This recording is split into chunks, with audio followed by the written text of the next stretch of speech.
한국 사람들은 왜 채권과 거리가 있는지를 제가 마지막에 가서 설명을 드릴 테니까 그 이유를 알고 나면 채권에 대해서 너무 집착하지 않으셔도 된다는 것을 깨닫게 될 것입니다.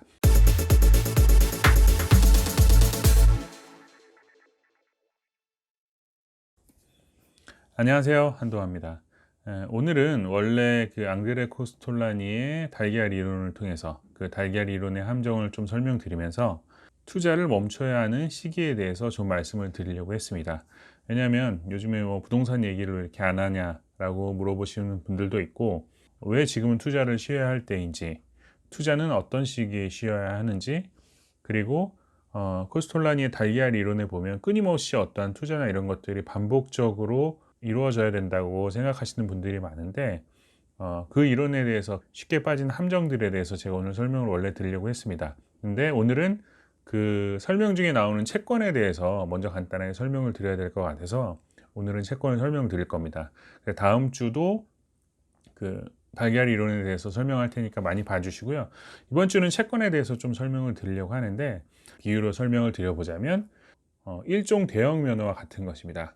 일종 대형 면허를 갖고 계신 분들은 어느 정도 입증이 되는 좋은 자격이 되는 건 맞습니다. 그렇지만 우리가 일상적으로는 많이 사용하지 않게 됩니다. 일종 대형 면허, 예를 들어서 버스 같은 차를 소유하고 계신 분들은 뭐 옆에 지인이 일종 대형 면허를 소유하고 있다고 해서 차를 맡기진 않겠죠. 왜냐하면 업으로 사용하는 차들이 대부분이기 때문에. 채권도 마찬가지입니다. 저도 자격증 시험을 볼 때는 뭐 듀레이션 계산해서 뭐 시험 문제 풀고 이랬던 기억은 있는데, 일상생활에서는 많이 사용하지 않고, 더더군다나 한국 사람들은 왜 채권과 거리가 있는지를 제가 마지막에 가서 설명을 드릴 테니까 그 이유를 알고 나면 채권에 대해서 너무 집착하지 않으셔도 된다는 것을 깨닫게 될 것입니다. 그럼 본격적으로 제가 화면을 통해서 자세하게 설명을 드리도록 하겠습니다. 우선 채권은 은행의 예금과 동일한 개념으로 생각하시면 됩니다.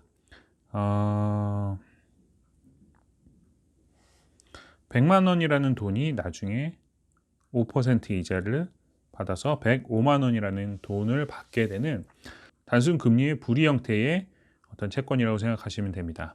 그래서 내가 100만 원을 투자하게 되면 나중에 105만 원을 주는, 확정적으로 금리가 정해진 어떤 채권이라고 볼 수 있겠죠.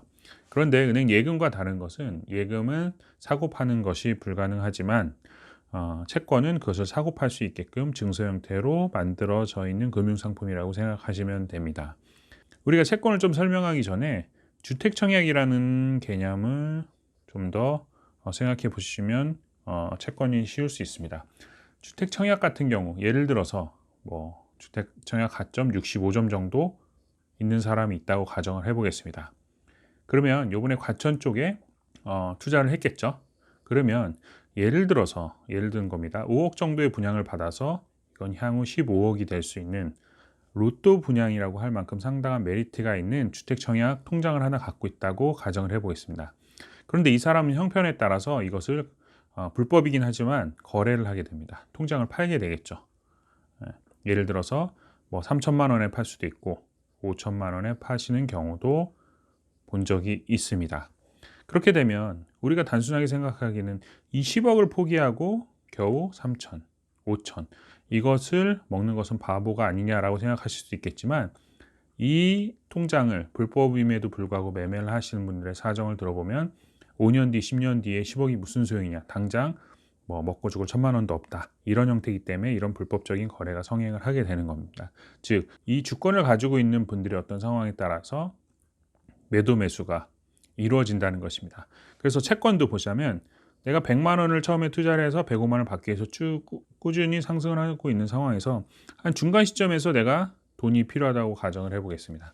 그러면 내가 6개월 뒤에, 만약에 이게 1년짜리 만기라고 가정을 했을 때 한 6개월 정도 남았을 때 105만 원, 즉 6개월 뒤에 105만 원을 주는 채권을 내가 매매를 하게 되면 이걸 얼마에 매매를 해야 될까라고 해서 가격이 정해지는 게 채권입니다. 그러면 제가 한번 물어볼게요. 6개월 뒤에 105만 원을 받을 채권이라면, 어떠한 증서라면 얼마에 사시겠습니까? 만약에 주식시장이 6개월에 10%를 낼 수 있는 시장이 형성되어 있다. 내가 6개월에 5% 정도밖에 먹을 수 없기 때문에 이 채권을 100만 원에 사지 않겠죠. 왜냐하면 주식에 투자하면 10%를 얻을 수 있기 때문에. 그래서 약 95만 원대의 이 채권의 가격이 형성이 될 것입니다. 그래야 10%의 수익을 얻을 수 있겠죠. 근데 실질적으로 보면 95만 원보다는 약간 더 높은 가격이 형성이 되겠죠. 왜냐하면 이건 리스크가 없기 때문에 그거에 대한 충분한 수익률은 감안하셔야 될 겁니다. 반면에 예를 들어서 주식 시장이 너무나 폭망을 해서 뭐 본전 찾기도 어렵다. 수익률 0% 정도다. 그러면 이 채권의 가격은 뭐 103만 원에도 충분히 거래가 되겠죠.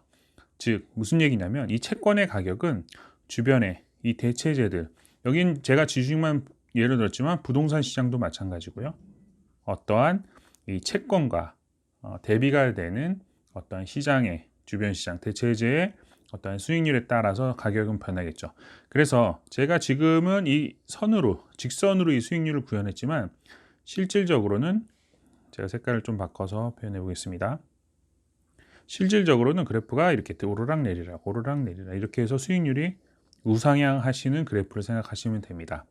그래서 여기서 설명드린 바와 같이 이 채권이라는 것은 이 주식, 부동산 이러한 어떻게 보면은 뭐 우리가 기업으로 따지자면 경쟁 업체의 상황에 따라서 가격이 변동된다고 볼 수 있습니다. 그래서 좀 더 디테일하게 들어가자면 이 오르락 내리락 하는 이 시세를 보여서 내가 고점에서 샀다. 이 고점의 기울기가 완만하겠죠. 그러면 우리가 아까 말씀드렸던 시장 금리 수익률이라고 뭐 표현할 수도 있겠죠. 아니면 이율이라고 표현할 수도 있겠죠. 이 시장이라는 이율이 상당히 낮을 거고요. 이 저점에서 내가 했다. 그러면 이 기울기가 상당히 높겠죠. 가파르기 때문에 수익률이 좋다는 거고요. 제가 이 일직선으로 표현한 게 우리가 흔히 말하는 표면 이율이라고 말씀을 드리는 겁니다. 그래서 다소 설명하다 보니까 더 복잡해졌지만 정리를 해드리자면 채권이라는 것은 은행의 예금처럼 100만 원을 투자하면 105만 원을 받는 어떠한 증서인데 중간에 사고 팔 때 주변 시장들의 영향에 따라서 상관 괴수의 어떠한 크기에 따라서 가격이 변동된다 라고 생각하면 좋을 것 같습니다. 채권이라는 것은 되게 단순한 구조임에도 불구하고 어려운 부분에 속합니다. 왜냐하면 용어들이 어렵고 우리가 평소에 접하지 않은 투자이기 때문입니다. 그러면 제가 이런 질문을 드리고 싶습니다. 지금까지 제가 설명한 내용이 너무 복잡하다 싶으시면 이것조차 기억 안 하셔도 돼요. 왜냐하면 제가 처음에 말씀드렸죠. 이거는 일종 대형 면허와 같은 것입니다. 있으나 없으나 상관이 없다는 거죠. 다음 주에 제가 달걀 이론에 대해서 설명을 드리겠지만 채권으로 수익을 보기 위해서는 정말 많은 자금, 최소 수억에서 수십억 정도의 자금을 굴려야 우리가 만족할 만한 어떠한 수익률을 낼 수 있습니다. 대부분 예금에서 뭐 채권으로 넘어가서 실물 자산인 부동산이나 어떠한 주식 투자로 넘어오는 게 어떠한 순서인데 대한민국 사람들 혹은 대부분 투자자들은 채권이라는 그 중간 매개체의 필요성을 많이 느끼지 못합니다.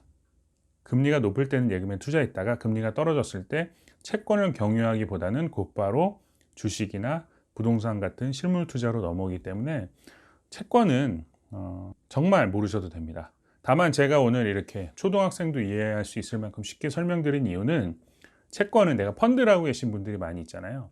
주식형 펀드와 채권형 펀드의 어떠한 차이점 정도만 알고 계시면 충분합니다. 왜냐하면 한번 펀드에 투자된 자금을 빼는 경우는 많이 없기 때문에 주식형 펀드에서 어떤 대체제로 주식시장이 불안하거나 변동성이 너무 크거나 하락세의 시장이다. 채권으로 잠깐 머무는 정도의 개념만 알고 계시면 되기 때문에 채권을 제대로 알아서 뭐 듀레이션을 계산한다던가 뭐 제가 아까 잠깐 말씀드렸던 시장이율이나 표면이율이나 이런 것들을 정확하게 개념적으로 알고 접근하실 필요는 없다는 겁니다. 그리고 보고서에 다 계산이 되었고 나와 있는 내용들이기 때문에 굳이 이것들을 알려고 하다가 투자가 어려워지는 그런 경우는 발생하지 않으셨으면 좋겠고요.